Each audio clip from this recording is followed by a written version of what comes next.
তৃণমূলের এসআইআর সহায়তা ক্যাম্পে আগুন লাগানোর অভিযোগ। বিজেপির বিরুদ্ধে এই অভিযোগ সামনে আসছে। একই সঙ্গে ভাঙচুর ও আগুন লাগানোর অভিযোগ করা হচ্ছে বিজেপির বিরুদ্ধে। কল্যাণী পুরসভার মাঝের চর ৬ নম্বর ওয়ার্ডের ঘটনা এটি। ঘটনাস্থলে কল্যাণীর শহর সভাপতি ও পুরসভার পুরপ্রধান সহ কাউন্সিলররা গিয়ে ইতিমধ্যেই পৌঁছেছেন। বিজেপির বিরুদ্ধে এই অভিযোগ করা হচ্ছে তৃণমূলের পক্ষ থেকে। কল্যাণীর এই ঘটনা আপনাদের জানাবো। বিজেপির বিরুদ্ধে ভাঙচুর ও আগুন লাগানোর অভিযোগ। তৃণমূল কংগ্রেসের এসআইআর এর যে সহায়তা ক্যাম্প, সেই ক্যাম্পেই আগুন লাগানোর অভিযোগ সামনে আসছে। বিজেপির বিরুদ্ধে এই অভিযোগ তৃণমূলের তরফ থেকে। বিজেপির বিরুদ্ধে ভাঙচুর ও আগুন লাগানোর অভিযোগ করা হচ্ছে তৃণমূলের পক্ষ থেকে। সুবল মজুমদার প্রতিনিধি রয়েছেন ফোন লাইনে। সুবল, তৃণমূলের তরফ থেকে ঠিক কি অভিযোগ করা হচ্ছে এই বিষয়ে ভারতীয় জনতা পার্টির কি বক্তব্য? প্রথমেই বলি যে এটি কল্যাণী পৌরসভার মাঝের চরে তৃণমূলের কার্যালয়।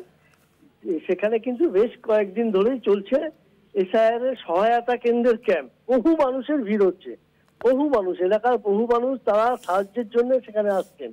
এবং এই যে ভিড়, যেটা তৃণমূলের বক্তব্য, এই ভিড়, এই যে মানুষের যে স্বতঃস্ফূর্ত ভাবে তৃণমূল পার্টি অফিসে এসে ফর্ম ফিল আপ করা, কি ডকুমেন্ট লাগবে সবকিছু জেনে নেওয়া, এটিতেই কিন্তু জ্বালা ধরেছে বলে অভিযোগ করছে তৃণমূলের। এবং সেই জন্যই তারা মুখ্যমন্ত্রীর যে ব্যানার লাগানো ছিল পেছনে, তার সঙ্গে যে কাপড় লাগানো ছিল, সেখানে তারা আগুন ধরিয়ে দেয়। এবং এই দুষ্কৃতীরা বিজেপি আশ্রিত দুষ্কৃতী বলেই অভিযোগ করেছেন তৃণমূলের থেকে। এবং চেয়ারম্যান যিনি পৌরসভার, তিনিও একই অভিযোগ করেছেন যে মানুষের স্বতঃস্ফূর্ত সাড়াতে তারা সহ্য করতে পারছে না, তাদের ভয় হয়েছে, সেই কারণে এই বানচাল করার চেষ্টা করছে, কিন্তু এতে সফল হবে না।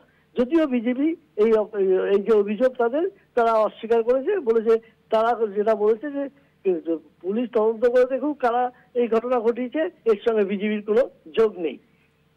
ধন্যবাদ সুবল।